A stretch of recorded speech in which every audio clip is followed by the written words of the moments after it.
पेन्ही नया साड़ी बाबू करो तैयारी केहू का करी हो बोला पेन्ही नया साड़ी जानू करो तैयारी केहू का करी हो। अरे पट्टी में छेद हो जाएगा।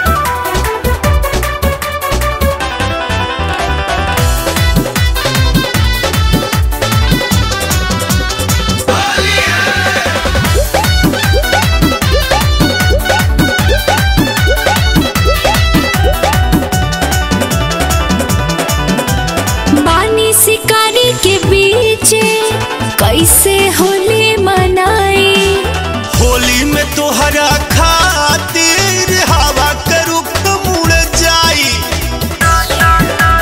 टेंशन फ्री रहा।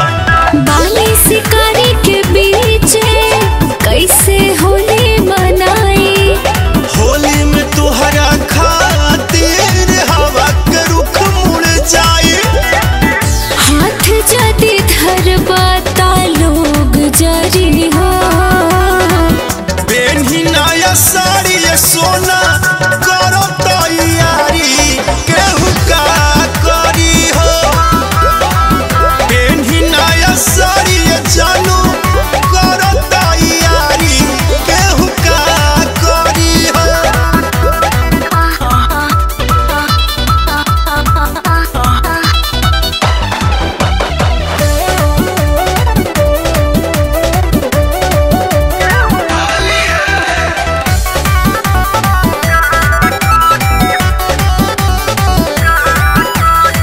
जाल में सब फसावे कर सभे चला के ढेर लोग के गरमी झरानी उहे बारे बाकी